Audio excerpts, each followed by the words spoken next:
존경하는 내외 참석자 여러분, 오늘 이 자리를 마련해 주신 많은 분들이 소개를 받았습니다. 너무 그 인사 소개하는데 시간이 걸렸기 때문에 제가 이 오늘 회의를 준비하느라고 정말로 노고가 많으셨던 송대성 아코스 한국 회장님, 김영길 아코스 총회장님, 전우환 부산 대회장님, 그리고 많은 그 참석자 여러분, 박형준 부산시장님, 박수영 국회의원님 등 이런 분들만 소개를 드리고 양해를 해주시면 바로 본론으로 들어가겠습니다. 남은 분들 감사드립니다.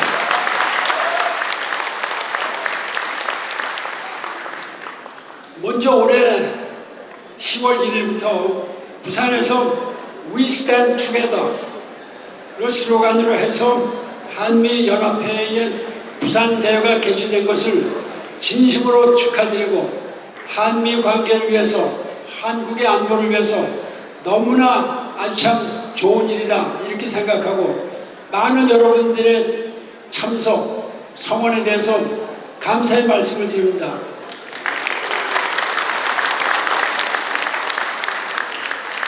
사실은 한미 하면은 한국만 해서는 안 되고 미국이 아주 중요한 우리의 서포터이기 때문에 이 자리에 그 데이비드 피켓, 아까 프레젠트 코리안 워 베테런스 어소시에이션의 그 회장님, 그리고 리어 애드미럴 닐 코프로스키 이런 분들의 그 노고에 대해서 진심으로 감사의 말씀을 드립니다.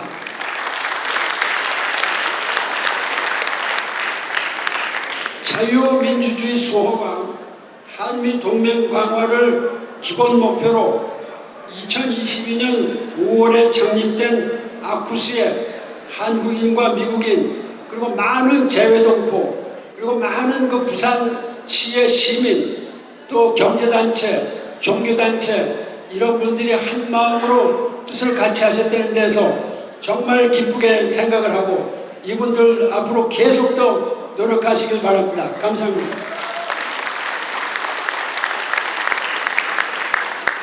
참석자 여러분, 오늘 주제에 대해서 말씀드리기 전에 작금의 국제안보 환경에 대해서 잠시 말씀을 드리고 넘어가는 게 좋을 것 같습니다. 2022년 2월 러시아의 그 불법 침공으로 인해서 시작된 우크라이나 전쟁은 언제 끝날지 모를 이런 그 상황입니다. 양측의 공방이 계속되고 있고 그 과정에서 많은 우크라이나 민간인들이 살상되고 있습니다. 2년 전 제가 젤렌스키 대통령의 초청을 받고 제가 우크라이나를 방문해서 현장을 직접 보고 거기에서 뉴욕타임스나 세계 그 유수한 언론들과 기자회견하고 러시아를 규탄한 바 있습니다. 그 푸틴 대통령의 영토 야욕에서 비롯된 러시아의 불법 침공은 유엔 헌장 위반일 뿐만 아니라 전 세계의 자유와 인권에 대한 정면 도전입니다. 챌린지입니다. 만일 러시아가 승리할 경우 나토 동맹국인 폴란드, 발트 3국은 물론이고 서유럽 전체가 러시아의 직접적이고 노골적인 위협에 처하게 된다. 자유민주주의 체제 수호에도 큰 위협이 닥칠 수 있다 이렇게 생각합니다. 특히 러시아가 북한이 제공한 포탄, 미사일로 우크라이나 민간인들을 살상하고 있는 현실은 한반도와 유럽의 안보가 상호 연계되어 있다는 점을 말씀을 드립니다. 작년 10월 초 하마스의 기습 공격으로 촉발된 이스라엘 하마스 전쟁, 또 이 확대돼서 전체 이스라엘 대 중동에 있는 아랍 국가들과의 이란 전쟁이 1년이 넘도록 계속 전쟁 상태에 있습니다. 제가 전쟁위원 사무총장으로서 사실은 이 하마스 공격 3개월 전에 뭔가 이상하다 이렇게 해서 제 스스로 이스라엘과 팔레스타인을 방문해서 그때 네타냐후 총리는 저를 만나주지 않고 제가 왜 갔는지를 알기 때문에 대통령을 만났습니다. 물론 그 팔레스타인도 방문해서 정당 거기에 고위 지도자들을 만났습니다. 대통령은 외유 중이었고 이러한 그 아주 절체절명의 아주 대단히 위험한 국제적 위험한 상황에 대한민국의 안보가 또다시 중요한 문제로 되어 있습니다. 이스라엘군의 팔레스타인 민간병원 공격, 레바논에 대한 무차별 공습, 국제인도법에 반하는 무력 행위입니다. 이런 데 대해서 제가 상당히 규탄했다, 이런 점을 말씀을 드립니다. 특히 이스라엘의 거듭되는 대규모 공격에 따라서 헤즈볼라와의 전쟁이 이란과의 전면전으로 치달을 위험성이 급격히 고조되고 있는 상황입니다. 이란이 또 180여 발의 미사일들을 발사했는데 크게 문제가 되지 않고 또 이란도 아마 스스로 이 문제를 좀 축소해서 해결하려 하지 않는가, 이런 생각이 있어서 그나마 다행이라고 생각합니다. 한편 국제 안보 환경에 심대한 영향을 주고 있는 것은 바로 미국과 중국의 전방위적인 대결이다. 이런 관계에서 또 한반도의 안보를 어떻게 봐야 되느냐, 좀 더 폭넓은 시야가 필요하다, 이렇게 생각합니다. 대만 및 남중국해 등 안보 차원의 문제 외에도 반도체 및 공급망은 물론 AI, Artificial Intelligence, 우주, 사이버, 바이오 등 신기술 분야에 이르기까지 미중 대결은 계속 심화되고 있고 11월 5일 미국 대선 결과 누가 대통령이 되든지 간에 이런 양상은 줄어들지 않을 것이다, 이렇게 생각합니다. 그런 와중에서 무엇보다도 대한민국의 안보, 그 다음에 대한민국의 경제, 이런 것이 지장을 받지 않을까 상당히 걱정이 됩니다. 존경하는 부산대회 참석자 여러분, 저는 오늘 부산대회 참석하면서 부산이 우리에게 주는 두 가지의 군사 안보적 의미를 생각합니다. 첫째, 한국 전쟁 초기에 부산은 대한민국에 남겨진 유일한 교두보였습니다. 북한 김일성 군대의 전면적인 기습 남침으로 인해서 절체절명의 위기에 처한 대한민국은 부산이 최후의 저항선이 되었었습니다.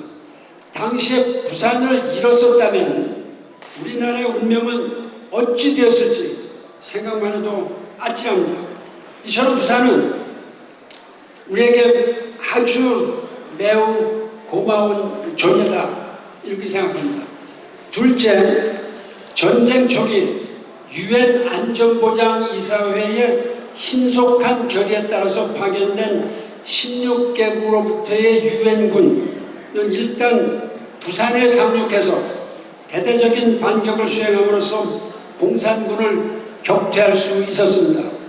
메가더 장군이 지휘한 인천 상륙 작전의 군사 전략적 효과도 부산과 연계되면서 더욱 극대화될 수 있었습니다. 이처럼 부산은 자유민주주의 수호자 역할을 훌륭히 수행했었습니다.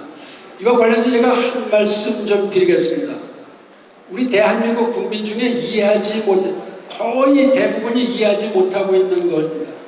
첫째는 우리 6.25 때 유엔 안전보장이사회가 이러한 북한의 불법 남치를 격퇴할 수 있도록 유엔 회원국이 군대를 동원해달라고 이렇게 결의를 했었습니다. 그때 마침 천우신조, 그야말로 하늘이 도와서 그때 소련이 안전보장이사회에 보이콧을 하고 불참하고 있었습니다. 그때에 루즈벨트 대통령이 빨리 소련 없을 때 빨리 처리해라.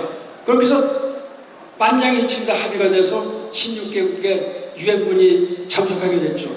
그러면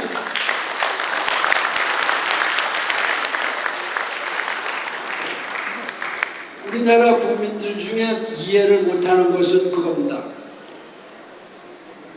잘못돼서 한반도에 전쟁이 일어났을 때 지금 물론 유엔사가 있습니다. 유나이티드 네이션스 커맨드가 여기 있지만은 16개국이 다시 그만한 병력을 파견할 것이라고 기대하는 것은 상당히 위험하다. 그리고 유엔이 다시 결의를 해서 한국에 군대를 파견해달라 결정하는 것은 제가 말씀드리지만 거의 그냥 100% 불가능하다. 왜냐하면 여러분이 우리가 한국문이 잘 이해 못하는 것이 전쟁이 나면 유엔은 어디든지 이런 병사를 파견할 것이다 라고 생각하고 있는데 유엔의 그러니까 거의 79년, 내년이 80년이다. 79년 역사상 그 파이팅 솔저, 적을 사살해서 죽일 수 있는 권한을 가진 군대를 파견한 것은 유엔이 한국에 파견한 것이 처음이자 마지막이다. 하나도 없습니다.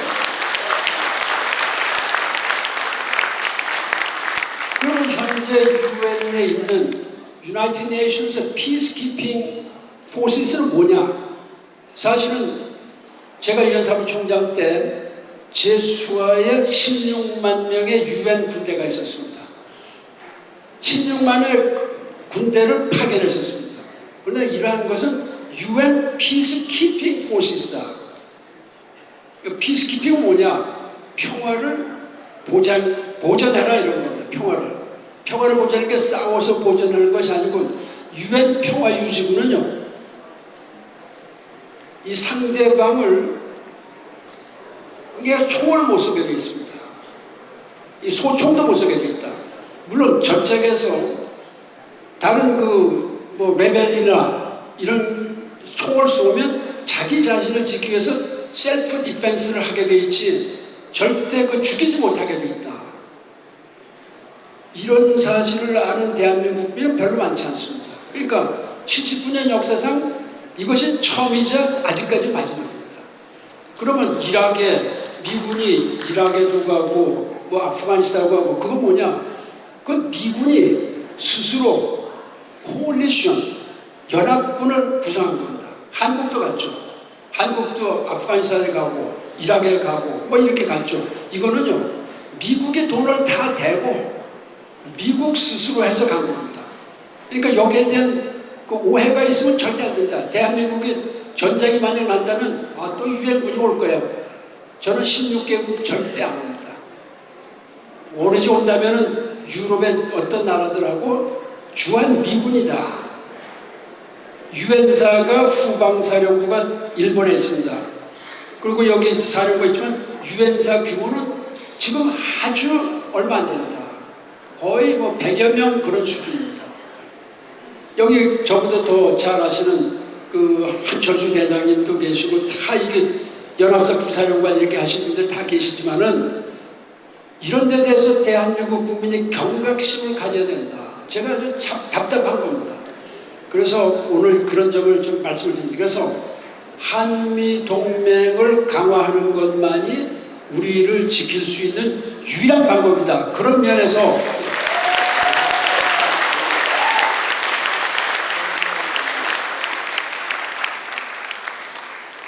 존경하는 부산대회 참석자 여러분, 최근 한반도 안보 상황은 북한에 거듭되는 전략적 도발로 인해서 매우 엄중합니다.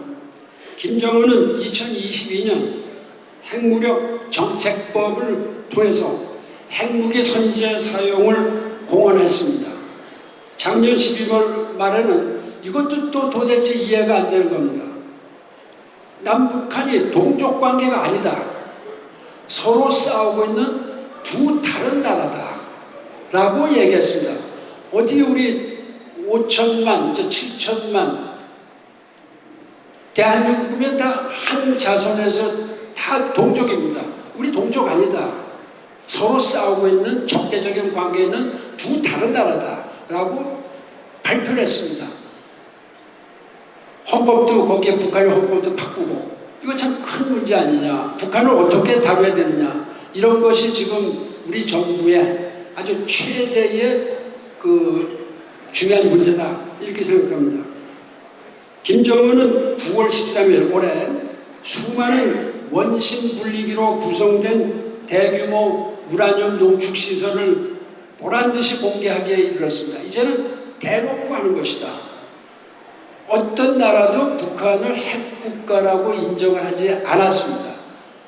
최근에 러시아가 북한을 핵국가로 인정을 해야 된다라는 이런 또 이야기를 하고 있지만 유엔은 국제사회는 북한을 핵국가로 인정을 안 하고 있다.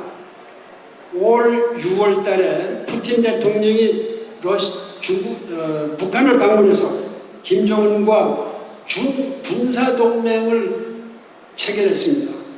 잠수함 발사 탄도미사일, SLBM이나 첩보위성 등 러시아의 고급 군사기술이 북한으로 이전될 가능성을 심각하게 우려하고 있습니다. 이런 가운데 최근 국내에 또 일부 참 무책임한 정치인들이 남북 두 국가론과 통일 포기론을 거론하면서 반헌법적인 통일 담론을 주장했습니다. 이 북한이 말하는 바와 같이 똑같은 이야기를 하고 있다. 대통령 비서실장까지 했던 사람이 이런 얘기를 꺼내면서 이것이 다시 또 불붙기 시작을 했습니다. 정말로 개탄하고 참 기가 막힐 노릇이고 어떻게 이런 일이 있을 수 있냐 이런 생각이 듭니다.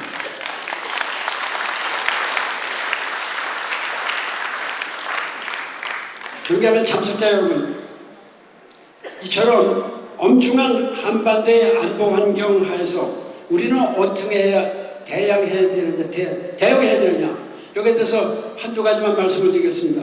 첫째는 자강입니다. 우리 스스로 강해야 된다.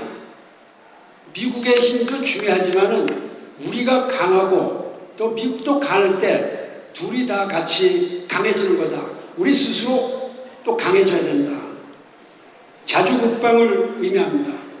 우리 스스로를 지킬 역량, 또 정치 지도자 및 국민들의 결연한 의지가 없다면 어떤 동맹이나 우방도 그렇게 크게 도움이 안 된다. 우리 스스로 하늘도 돕는, 스스로 돕는 자를 돕는다.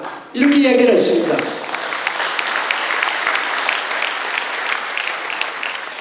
그런 의미에서 우리는 유비무환의 자세를 갖춰야 합니다.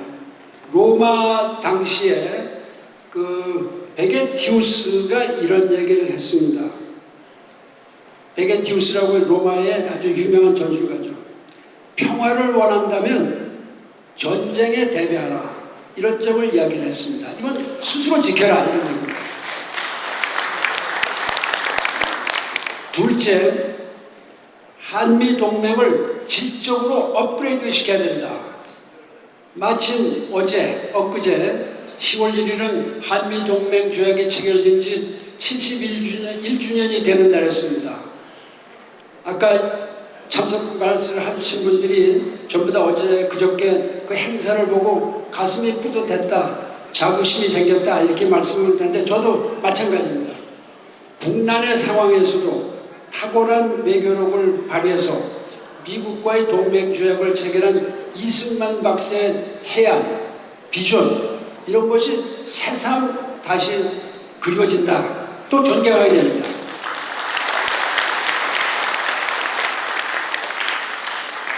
계속 또 고조되고 있는 북한의 핵 위협에 대응해서 작년 11월 한미양국은 맞춤형 확장 억제 전략, TDS라고 하는데 Tailored Deterrence Strategy라고 이렇게 얘기하죠. 그걸 수립했습니다.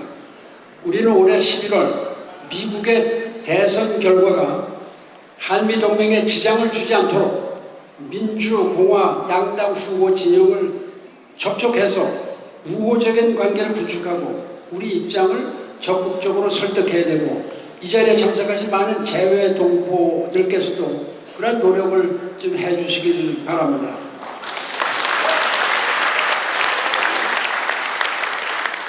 존경하는 참석자 여러분, 대한민국 헌법의 근본 가치이자 한미동맹의 핵심 가치는 바로 자유민주주의와 시장경제, 마켓 이코노미, 그리고 법치주의와 인권 존중입니다. 우리는 북한의 위협을 철저히 대응하면서 동맹의 핵심 가치를 수호하고 발전시키기 위해 공동 노력해야 할 역사적인 책무를 가지고 있습니다. 이것은 우리 만만세의 책임을 져야 됩니다. 한미동맹의 미래 비전은 바로 가치동맹이기 때문입니다. 한미동맹이 정권을 넘어서 지속 가능하기 위해서 양국 국민 간의 교류와 우정이 심화되어야 합니다. 이 점에서 아쿠스가 양국 국민 교류의 활성화를 중점적으로 추진하는 것은 필요할 뿐만 아니라 아주 마땅하다, 이런 점을 다시 한번 강조합니다.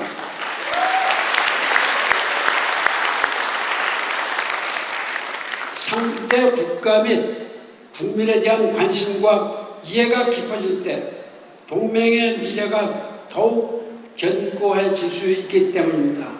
존경하는 여러분, 제가 말씀을 마치기 전에 사실은 우리 대한민국처럼 이렇게 어려운 난관 속에서도 그야말로 1인당 개인 소득이 100불 미만인 나라에서 3만 불 이상으로 올라가서 세계 10대, 7대 경제대국으로 올라간 나라는 딱 대한민국 하나뿐이다.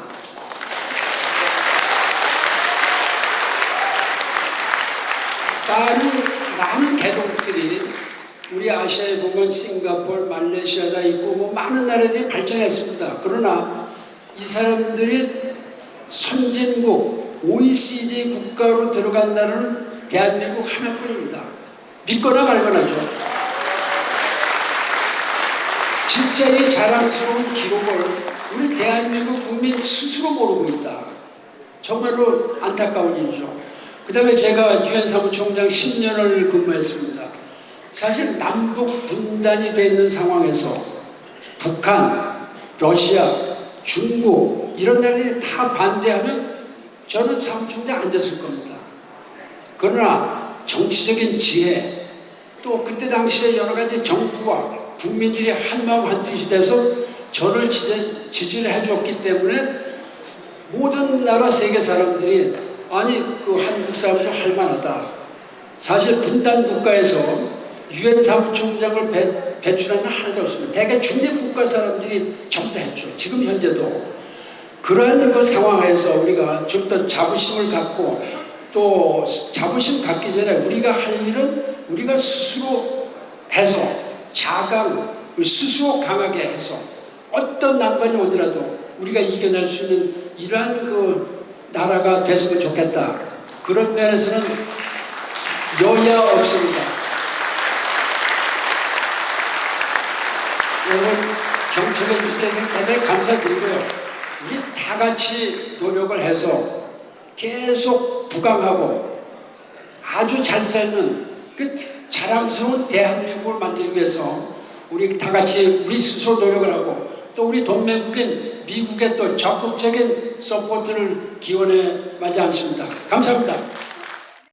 이호근 방송 구독, 좋아요는 좋은 방송을 만드는 데 큰 힘이 됩니다. 감사합니다.